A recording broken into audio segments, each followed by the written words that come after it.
Ce que je souhaiterais, c'est que notre discussion soit suffisamment franche et avancée ce soir pour que nous puissions déboucher sur la formulation d'un avis sur ce sujet, sur quel statut pour la régie publique de l'eau à Montpellier.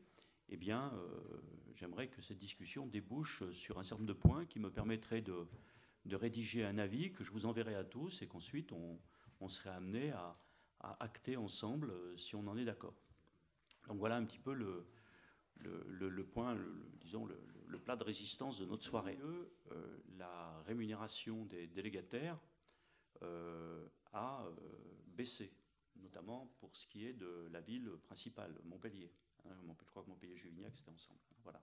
Et donc, pour cette commune, a baissé, ce qui fait que, si nous maintenons le même prix de l'eau au 1er janvier 2015, eh bien, nous avons la possibilité de financer la mise en place de la régie sans avoir à abonder d'une manière exceptionnelle ce budget, c'est-à-dire qu'on peut arriver à ce que sans un centime de plus pour les usagers et sans un centime de plus pour les contribuables, nous puissions mettre en place la régie, car comme vous le savez, cette régie ne touchera ses premières recettes qu'au mois de juin de l'année où elle sera en exercice, et pas avant. Donc il faut effectivement être capable de faire ça, tout en faisant d'ailleurs que nous poursuivions un rythme d'investissement sur les réseaux qui est tout à fait stratégiquement important, au même rythme que les années précédentes, si ce n'est même mieux. Donc la négociation des avenants avait cet enjeu. Il avait aussi d'autres petits enjeux sur lesquels on pourra revenir, mais il était important. Donc ces avenants ont été négociés cet été, et à partir du moment où ils étaient négociés, il y avait un deuxième point important, c'est l'avis obligatoire et le feu vert obligatoire que devait nous donner la Direction générale des finances publiques et la préfecture pour pouvoir, avis qui est obligatoire quand vous prolongez un contrat d'un an. Je le dis ici, pour que peut-être que vous le savez tous autour de la table, mais il y a beaucoup de citoyens qui regardent nos débats. C'est en tout cas le cas. Il y a beaucoup de connexions qui ont eu lieu sur le premier débat.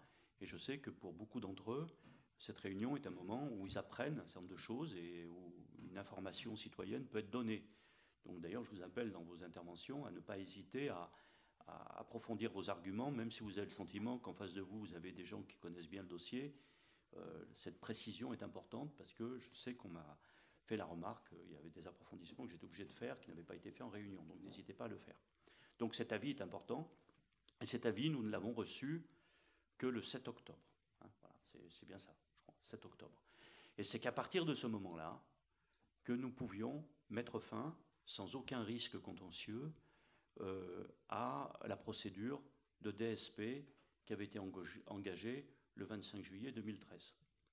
D'ailleurs, les offres sont parvenues à l'agglomération dès le lendemain de nos prises de fonction, c'était quasiment concomitant, et nous les avons désormais renvoyées à leurs auteurs, ces offres, puisque nous avons délibéré lors du conseil d'agglomération du 30 octobre dernier pour déclarer cette DSP sans suite pour motif d'intérêt général, ce qui signifie dans un langage clair que la marche à la régie publique de l'eau est désormais irréversible pour la mise en place le 1er janvier 2016, puisque dans la législation, la régie est la norme, c'est la DSP l'exception, et qu'une collectivité peut revenir à un système de régie pour le motif qui concerne cette collectivité, c'est-à-dire l'intérêt général, ce qui n'a aucun rapport avec les autres formes d'interruption de négociation. Et que donc toute la jurisprudence, de ce point de vue, est pour nous. Et donc nous avons veillé, et c'était très important, à ce que le processus d'installation de la régie se fasse de la manière juridiquement la plus nette et la plus bordée pour que nous soyons en mesure de le faire. Donc ce n'était pas évident, c'était la première étape. Depuis le 30 octobre, elle est franchie. Et donc nous avons naturellement commencé à travailler sur la suite qu'il s'agisse des services, qu'il s'agisse de moi-même, qu'il s'agisse de la commission eau, dont il y a plusieurs membres ici, et la commission eau qui rassemble des élus, certes du conseil d'agglomération, mais également des élus des communes très nombreuses.